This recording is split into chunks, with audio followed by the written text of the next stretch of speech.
this year, we lost somebody very special to the Northeast dance community, and somebody whose vision was to bring the two dance styles together always, and have Lindy and West Coast Swing come together, and that's Dan Mez.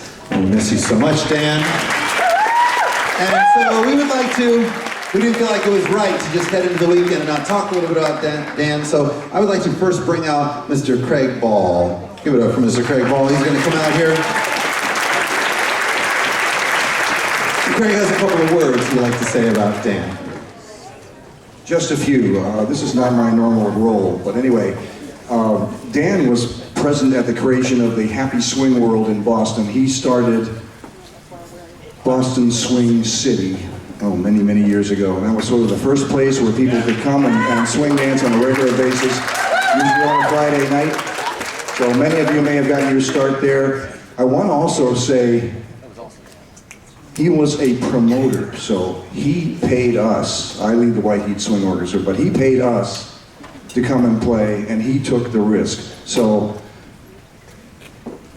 that was the way he gave to the community. And I really think he did a wonderful job. And of course, he created this wonderful event that has snowballed over the years.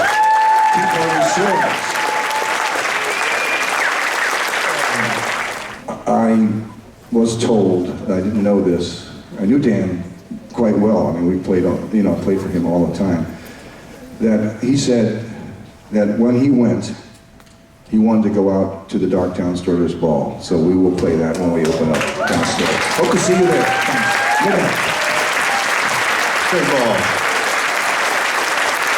I'd like to bring out another Northeast promoter. We have a couple people that want to say something about Dan, and just indulge us with this. We think it's important because we're here at this party because he started it. So he's an amazing Northeast promoter. He's been my friend for a very, very, very long time. He just 2 years ago was inducted into the Walk of Legends at the U.S. Open Swing Dance Championships. He is a U.S. Open Swing Dance champion and a great promoter and a really great friend. Give it up for Mr. Bill Cameron.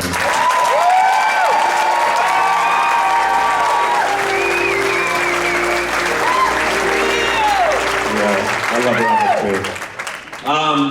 I want to tell you about Mez. That was true. The Lindy Hop, he was a swing fan because he started the Swing City, very successful, and he also was a West Coast Swing fan. And he traveled all over the country, and he wanted to bring, a lot like I did, he wanted to bring what he saw to Boston.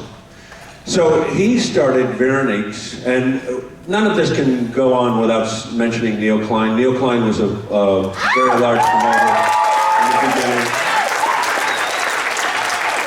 Dan started one of the pure West Coast events, weekly events, at Veronique's Ballroom. And Veronique's was this old, beautiful ballroom in Boston. And Mez's idea was that he wanted something quality for the group. Mez was into the venue and what it looked like, how good the music was. He was into the trophies. When he started doing Tea Party, he would get all the little ship trophies. Remember the little ship trophies we would get? He got the bobblehead trophies, and he would have the chocolate-covered coffee beans in his pocket. And in the suite, he would make sure that he bought all the drinks that we enjoy. Everybody was treated individually, and he had a flair for the better things in life. And that was his focus. It wasn't just throw a dance. It was throw a dance in a great venue. It was make sure that Boston had the best that they could have.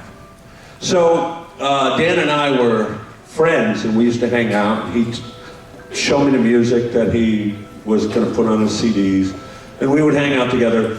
And then some things happened. He started Boston Tea Party, did a brilliant job of it, all the artwork, the whole idea.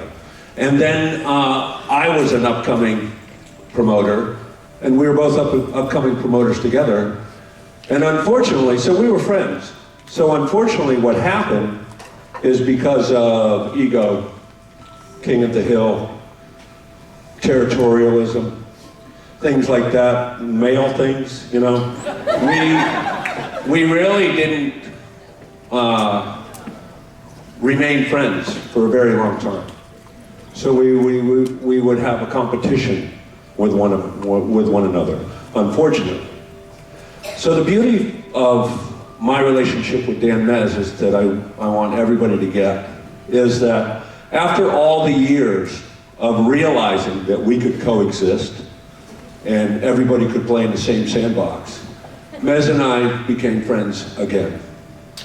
And for the last